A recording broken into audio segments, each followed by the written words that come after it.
Yes. Because most of Britain, historically, for centuries, was not privileged, was not middle class, was solidly working class, there's a cultural sense of identity about where you fit in the social hierarchy, Yeah. maybe. And instead of feeling like your class is always something to escape, which I think is part of the American thing, Absolutely. That's a a lot of great, people yeah. are like proud to be working class. Yeah. They're proud to come from the heritage or the family or the region that they do. And they feel a sense of solidarity with people who share their background, their education or lack. And I think for a lot of other reasons, the working class in Britain has been better about consolidating around things like unions and worker protections, around things like maternity care and Yeah. other things that benefit more people because there's a better understanding in Britain that that's the actual majority. Right. And because of the class system, you can make more money in Britain, but you can't always work your way out of your class. And hear me out. I I'm not saying that's good or bad. I'm saying it's different from the American system Right. where money can to some extent level you Get up out you. of a class. And a lot of people mistake wealth for class ascendance, Yeah. and there's more of that in America. But in Yeah. Britain, there's less of it. And the reason it's okay is because they've done a better job of making it safer to be working class. Does This that is make sense? absolutely no. The class solidarity is like I think in America the way people approach it is you may be broke in the negative, but you're only that one big break till you're a billionaire, which is just not statistically true. But that is the lie that it's like That, if you work hard yeah. enough, all this will come out. You can work really hard and still just not get the break that gets you out of that system. But instead Yeah. of joining with the people around you, you're kind of told that like if you put your mindset that you're better, you'll get better. And Yeah. then you're all kind of just it's the radical individualism. Yeah, which again has some benefits and I think can be harnessed to do a lot of good things for society. Yeah. Um, but I think where it falls down, and part of the reason I like living in the UK, is I think that there needs to be more honest grappling with the fact Mm-hmm. that most of us can't or don't, but that doesn't mean that basics should be denied you, if that makes Exactly. sense. What I like about the American system is that it can genuinely reward hustle and hard work. But what I like about the British system is that there is a more tacit awareness, I would say, that sometimes, no matter how hard you work, circumstances are going to, or luck, or just Yeah. sheer bad luck, are going to conspire against you. But that shouldn't deprive you of some things that I think a good and Yeah. healthy A safe, happy life. Like exactly. you don't need to be I guess here is you don't need to be wealthy to be happy. Whereas in the States, they convince you the only way you'll be happy is if you're wealthy. It's not just that. Which is Okay, the only way you can have healthcare. so that's literally where I was about to go because I'm sorry if this is too political. You can absolutely cut No, this. they my viewers love politics. Okay, guys, Yeah. buckle up. So, um, probably one of my spicier takes is that by tying healthcare to labor the way that the US has done, it's basically just eugenics with extra steps. Mm, The idea is that you have to work, you have to create value for someone else in order for your life to be worth protecting or saving or safeguarding in some way. I fundamentally disagree with that. Like in my soul, I disagree with that. Um, well, the American scientists were the ones who did come up with oh, eugenics. I am That aware. Like yeah, I could do a whole rant about this. I'm very politically minded, and I will try to keep it tame. But I really believe that that is a moral failing of the political system. And to your point, I think in some weird ways, the American dream is to escape the problems mm, of most people's average life. yeah, To get enough wealth or fame or combination of the two that you live an extraordinary life, unbothered. there's no in between. There's no Yeah. there's rare push to make people feel like it's okay to just be okay. Yeah. And I like working hard. I like what I do. I enjoy the benefits that come from, being rewarded for hustle. But my aspirations, I don't think, are to be a billionaire. No. I I want a good life. If I had $1 billion, I would just want to like give it to everybody. I'd be very P- bad at it. PBS would want for nothing. Oh, Like any show they want, funded, everything, like benefits 100%. for everybody. It works. Yeah, I would. Yeah. That's what I really don't understand about billionaires, especially in the States, the trillionaires even now, the amount of money they could give away and still live in luxury. It's I have so many disgusting. I have so many opinions, but the glorification of wealth is very different from the privilege of status. That's probably the Ooh, biggest yes. cultural difference between the US and the UK. It's like there's no amount of money they could have to ever buy into the class system. Like they might tolerate them in social situations, but they'll always think differently. There's like a dozen dukes in this country, and you're not going to buy yourself a dukedom. It's Right. not possible. Although I see those ads online where you can buy a little plot of land in Scotland. And it's a marketing scheme, people. It is a marketing campaign. That They being even have it said, at the castle. You could look into that being said, it does support some rewilding efforts in Scotland, and that is a Oh, worthy cause that everyone should donate to. I mean that makes it worth it too. I do love Scotland. It was Same. beautiful to go up Same. there. I went for the first time maybe a month ago. I only had like 2 days. Definitely have to go back, do longer. We did a week and a half road trip with some friends from university a couple of years ago. We just did a road trip all around Scotland. It was Oh wow. easily one of the best holidays I've ever done in Oh, my I life. bet. What time of year was it? It was so it was September.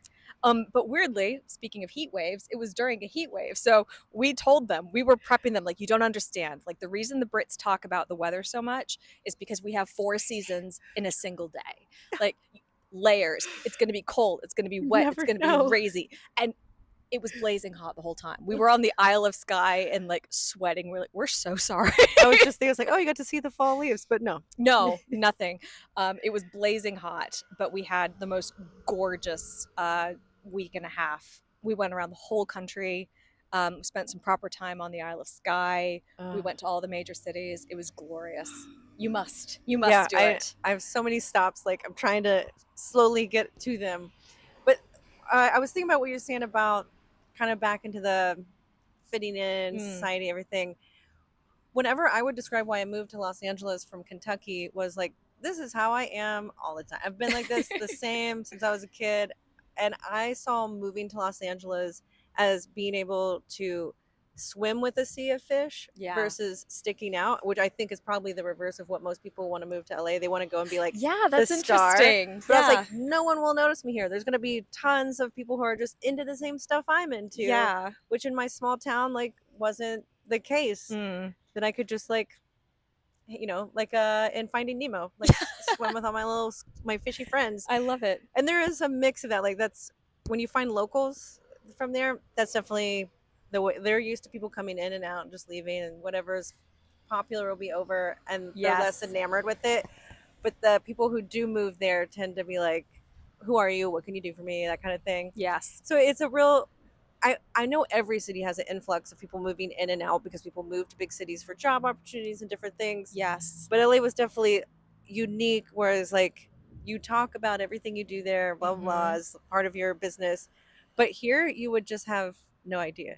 Like nobody talks about their job even. No, that's another cultural difference. Like my husband's parents, they are still Mormon, and they went on a mission actually a few years ago to Germany. And my father-in-law commented to us that it was so fascinating that when Americans meet people, the first thing they ask is, "What do you do?" And no German ever opened a conversation with him like that. They're like, "So what are you interested in? Like, what do you do for fun?" And that really stuck out to him as a major cultural difference. And it's 100% true. Like, we define ourselves as Americans by work. But just off of what you were saying, like, I think part of the reason I love London so much, especially because of the way I grew up, not being from anywhere, so much of the people who live in London, like 3/4 of us, are from somewhere else. This is a very easy place to be from somewhere else, I find. I could see that. Yeah. And I think that's why, even though I'm not a citizen, even though I grew up all over the world. I think that's why It feels like home. London feels like home. Yeah. Have you ever done any genealogy and found your roots to here or anything like that? Yes. Yeah. Okay. So I said we were museum people, right? And Mormons, because again, people don't realize that ancestry.com, all these like ancestry, Mormons bought all the records for basically every country, and we know everything. We know And our everything. grandmothers are very into genealogy. So, so, and I think the first or second year that I lived here, a lot of the museums in Kensington do something really, really cool. They'll do like open nights of different kinds. So sometimes they do like late nights in the summer. So they'll keep the museum open long past their normal closing hours, and they will do special exhibits or Ooh. events. Oh, I think I've seen some of these like targeted ads online where I was like, what? That looks like so much Yes, fun. if you're planning a London trip, it is absolutely worth seeing what those museums are doing.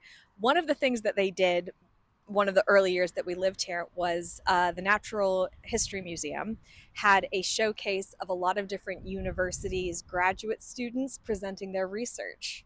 But it was Oh. almost like a science fair for grown-ups. Oh, wow. This sounds very This nerdy. sounds really fun, though. I am a nerd. This was fantastic. But you could go and like all of these universities and all of these student research groups were just summarizing their projects in really cool and interesting ways. You know, sometimes they would have hands-on exhibits that you could look at, or you know, just watch their videos or what have you. It was surprisingly really cool. And one of the things that one of these research projects had done was a huge, huge survey of British historical records, because Britain has fantastic historical They really records do. going back centuries, particularly because of the history of Christianity in the UK. The parish records go back centuries, in some cases back over 1,000 years. Love it. It's me too. That again, we'll come back to this. But what this particular project had done was taken all of this survey of so much of the publicly available information in Britain and the vast record keeping, and had mapped surnames and their locations, so you could see where your surname came from. Oh. And not just in Britain, though. They had connected it to immigration all over the world. Oh, wow. So my ancestors were promiscuous as hell, and they got around. But because I'm Mormon, or was raised Mormon, my family had done a lot of their genealogy, so I knew our history. But I actually learned a lot about my husband's family, Oh. because his last name was less promiscuous than mine. You know how, like, in Game of Thrones, Jon Snow is like the name for the bastards of the Yeah. North? Basically, my mother's maiden name was the equivalent of that for Scottish people. Oh, interesting. Yeah, so it was Kirk. So just Kirk. church. Oh, There are a lot of Huh. Kirks in Scotland. I did not. But my husband's family, when I put in their last name, almost all of the concentration of his last name comes from a specific county in the UK. And all of it is clustered in two counties in America. One is in Virginia, where one ancestor came over in like the 17th century, and the other one is a cluster in kind of Utah, Idaho, where the They kept going to the Western expansion. where the Mormon expansion hit. And so my husband comes from a much more vaunted lineage than I do, but it was so cool just to be able to see that kind of thing in real time. Track it out. Yeah. Yeah. So have you done? Do you have like an ancestry? I don't have an account, but I have done a lot of You the can work. make a because I have the free one. Because I don't want to like pay for hints or whatever. Yeah. But I would just slowly build on it. But noticing it's very easy to track multiple generations back in the States, because like it's not that long ago. The records are still very well kept for like birth certificates, marriage certificates. And because we're so young as a country, we have pretty good census records. Yeah, we're like, we should probably just write this down. We just got here. Yeah. You know? So who can write? Someone take notes. take the U out of that word though. I don't like it. Exactly. But so those were easy. But getting over here, there's like more ancestry sites that have been able to like, cross reference to see like who had what kids, what was this the first wife or second wife, and like it's just been really interesting to kind of see where same thing it probably as your husband, where it's like that name started here and then worked down to London, and then someone from there took over to the colonies. Yeah, and it's really just fun, cool. the little like video game of my family history. The cool thing about Britain too is again, I think a lot of people think it's one thing. It's not. Yeah. Every county is different. Every Yeah. village in every county is different. Like in the play Pygmalion and the musical My Fair Lady, Oh yeah. Professor Higgins jokes that he could, if he hears someone talk, he can place them. I can do that in America. You can do that in America, but if you can find, if you can place your ancestry somewhere in Britain, if you can pinpoint the county or the village, you will be able to find some records about your ancestors. They definitely exist somewhere. Yeah, my husband's mom is English. She's from London, Mm-hmm. but his nan is Irish. So his brother was doing their paperwork to get their Irish citizenship, Yeah. and he had to write a small priory to get like a copy of her birth certificate that Yep. was still in the records from Yep. like the early 1900s. Yep. It's here. And yeah, he got the. I mean, it was just so cool to actually see like the copy. It's official copy. They're going to send the original, of course, but the style of handwriting, the beautiful Mm-hmm. cursive, It's like it was fantastic. magical. Like mine's just boring, it's like print off. Like that's not going to be exciting in 300 years when people are looking at our genealogy. They're like, cool, a Here's a laser PDF. printer. Yeah. Right. No, I think that's another kind of cultural thing about living in the UK. The history feels literally much closer because it is. You know, you'll find over in the city behind us, you will see the skyscrapers, and they will literally be standing next to a slice of Roman wall, Yes. which is right next to a church that was built during, the Great Plague. Yeah. Like Or as a plague pit. sometimes at the same time. Like so many different layers of the past live alongside each other here in really, really cool ways. So, out of all the places in England, Mm, you love London the most. yes. Would it be where you want to retire, or do you feel like there's any other little spot Ooh, that you would want to try out later in life, like Cornwall or that's a good Devon? Like, would you question. want to be by the ocean or be in Wales in the mountains? I think my husband would like to be in the mountains. If anything, he Yeah. misses the Rockies. Like he jokes all the time that he sacrificed those for me because there are no mountains in the UK, according to him. Um, Honestly, I think I would like a smaller city. Actually, like I think York is fantastic, but I think my second favorite city. No, I like Cambridge too. I know it's really hard to pick, right? Do you know Bath? Oh, yeah. Fair. Yeah. Who could say no to Bath I or Bath? Bath. I can't. I Again, know. I don't pretend to be something I'm not. But Bath, how did we not even talk about that first? Like, I especially love where it. we're at, it's very similar in the arc. Bath is so It's beautiful. beautiful. It's in such a beautiful part of the country. It's a smaller city, so Yeah. it's very, very livable.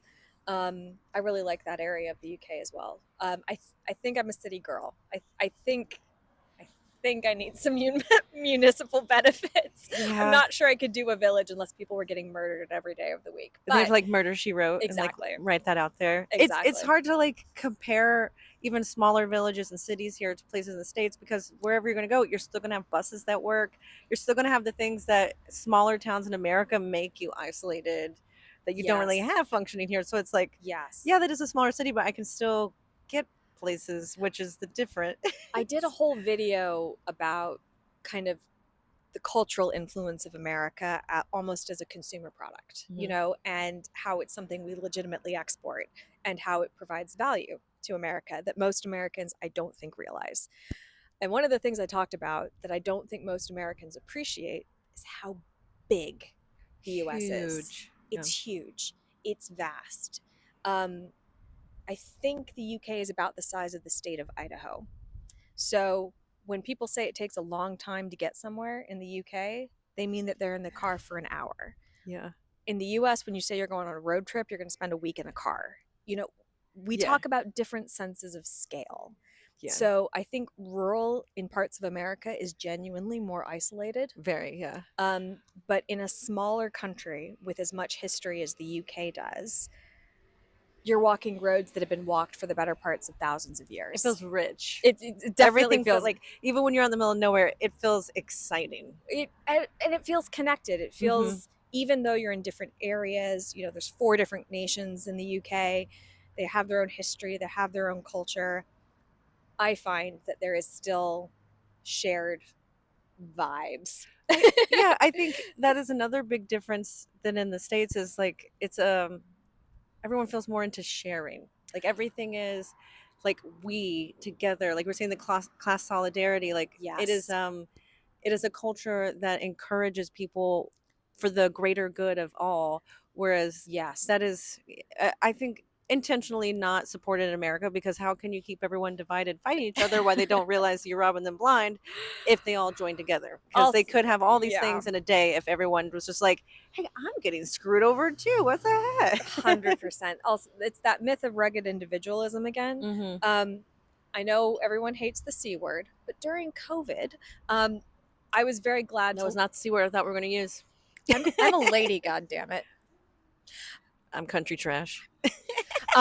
During COVID, living in the UK was fascinating Oh, I bet, yeah. because there was a sense, imperfect, absolutely imperfect, but again, observing the media as I do, both as a hobby and for my career, watching the difference in American media and British media during that time was genuinely fascinating because exactly what you're describing.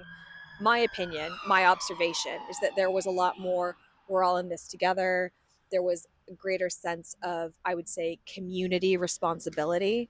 You know, yes, people were frustrated by lockdowns here in the UK. Yeah, there were some protests and what have you. But I would say that broadly speaking, there was a sense that like, we're all going to be inconvenienced for a good reason, I guess. Right, It right. wasn't without its We've had a problems. couple plagues before. We God, the 14th century, you guys. Um, like I'm being glib, and it wasn't perfect, and I wouldn't say that the political response was perfect, but when I compare that to the American cultural narrative That was a about ride. lockdowns are tyranny, I'm like, no, they're not. Don't tread on me. They're an inconvenience. Right. And the fact that you have confused the two really, really frustrates me. You know, there's a lot of stuff like that where I'm just being in violent agreement with you. Yeah. Yeah, there's a sense of solidarity or communal responsibility I think or post World War II too. That really like their propaganda. I mean, every country had propaganda in World War II. Like, let's not even pretend that. But it was more about unifying. Here we're on rations. Here we're going to do this together. We're going to support each other. you have opened a can of worms. So I'm a third generation military brat. And one of, again, more recommendations for you. I really recommend going to the Churchill War Rooms in Oh, London. I've been wanting to do that. That is such a cool museum. So, for those who don't know, it is quite literally the underground government nexus of World War II Britain. So, it's where Churchill and the cabinet and a lot of military officials would literally do the business of government There. underground. Um, it was set up to withstand the bombing of the Blitz. Ugh. And the vast amount of whiskey he drank a day. Do you know what? Respect, King. Right? No Speaking kidding, of right? solidarity, but it is one of the cooler museums you can see in London Oh. because they have preserved it almost exactly as it was left. Oh, And it's wow. a really cool way to see Britain at war. The reason I bring this up, again, third generation military brat, one of my grandfathers served in the Navy in World War II. My father is retired Air Force. One of my brothers is currently in the American Air Force.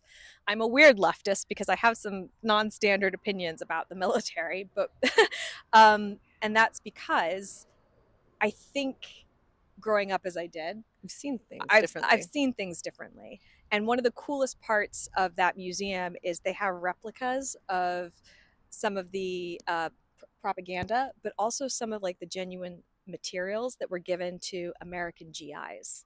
Oh, And wow. this is so my dad has like an original one of these, so this is like something I hope I inherit someday. But when American soldiers came over in World War II, they were given like manuals of instructions for behavior Oh, I've heard about because these. as we keep saying, Britain and Naughty America boys. are not the same. We are cousins. We are not the same culturally. And a lot of American young men had to be told how to behave. Um, but one of the passages in this that I remember reading as a teenager and that has always stuck with me was a lecture to American GIs that America is a nation at war. Britain is a war zone.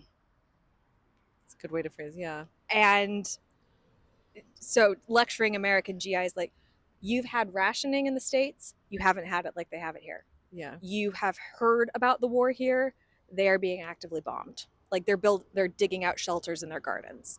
Um, like I don't think most Americans appreciate because in my opinion, most Americans have a view of the world wars through the lens of Hollywood Yeah, that it wasn't on our doorstep it in the wasn't same on way. our doorstep, but most people don't understand what formative experiences those were for Europe. It changed the landscape, it changed the culture, it changed national services like the NHS that Yeah, absolutely came after World War II.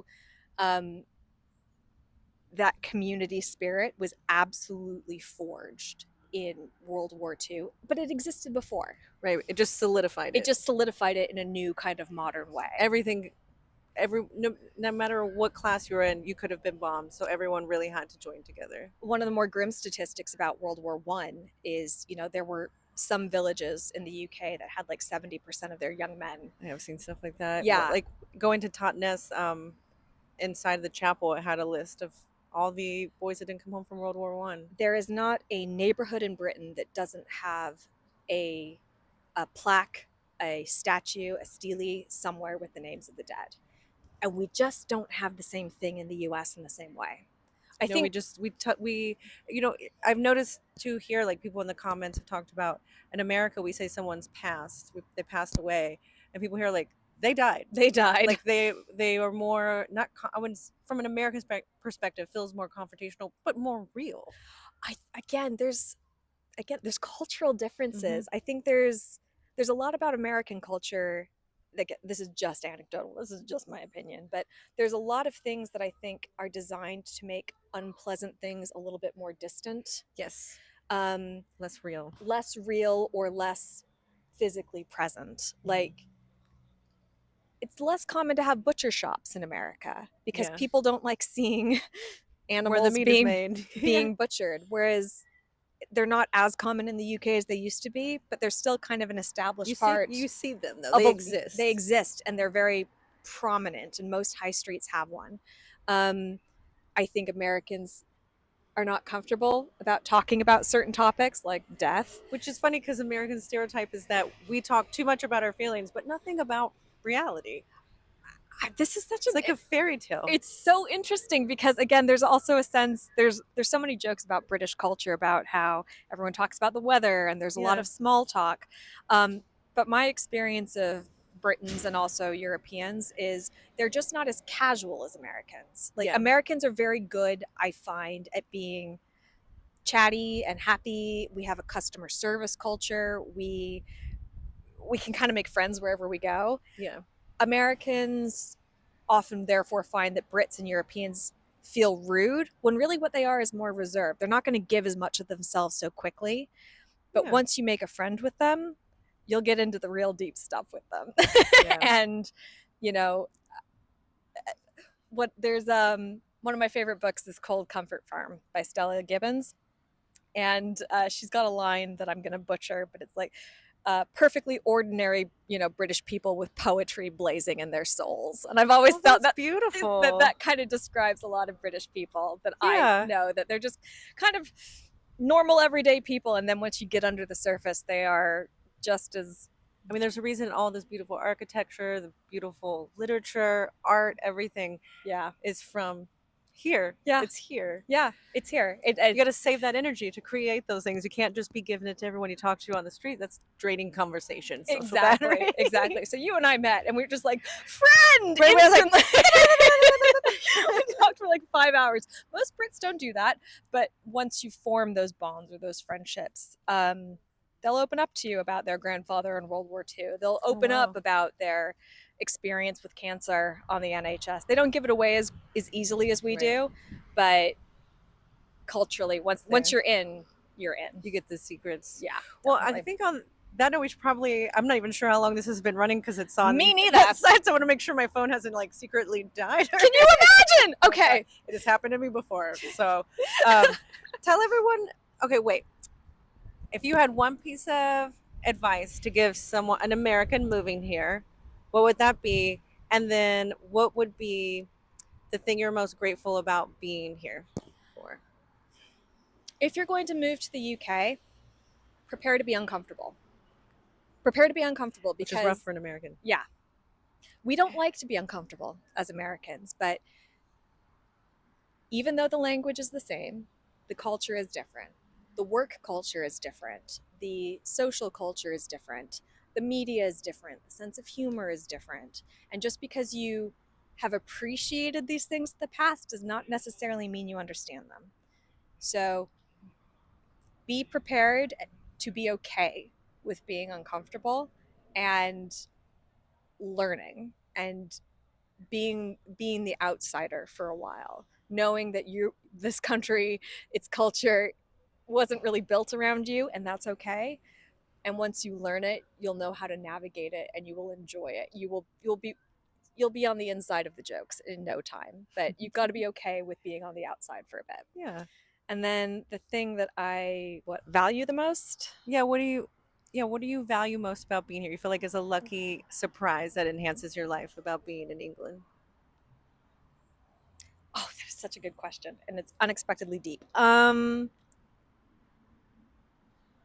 I appreciate a general feeling of safety and security that I don't think I have in the States in the same way. Um, Whether it's social services or, any of the things that we've talked about, I feel weirdly able to build a life the way that I want to build it here in a way that I really, really appreciate and value and didn't necessarily expect Yeah. when I first moved here. I agree. Like the safety thing really plays in. Like Yeah. you in all aspects where you just feel There's certain things I don't have to worry about living yeah. here that I would if I lived in the States. And Yeah. I appreciate that. Yeah. Yeah. I agree. And it changes how you approach everything. Everything. Well, she also has a YouTube channel that she started recently, and I'm trying to get her to talk about it. But she does media reviews, talks about movies, shows like that. So tell everyone where they can find you. You can find me at Decadence. Maybe we'll do a link or something in the I will comments. absolutely put the link so we can clink to it. We can click to Clink to it. it. Yeah. Where? Here. Oh, yeah. Well, clink to it. My channel is Decadence, and I talk about media. I talk about narratives. I occasionally talk about politics, but I talk about stories and how they're constructed and how you It's really can good. enjoy them better, or in some cases, avoid bad faith discourse because ain't nobody got time for that. Well, thank you all for watching us hang out in Greenwich. I'll link all her information and the details. Probably going to break this up into two parts. You can see all the video because I think who knows how long we rambled, honestly. At I have this no point. idea. I wouldn't be surprised if I look and it says 2 hours because that happened when I hung out with Mandy. I was like, oh, we recorded 2 hours. She's lovely. I'm not surprised. She's great. You'll meet her. We'll all hang out. We'll have to do something sometime. Very cool. But see you in the next one. Like, subscribe to her channel, please. And let us know. Is there anything you'd like us to talk about in the future? Because we're definitely going to hang out again and we're definitely going to have shandies. So let us know. Yes. Bye, guys. Bye.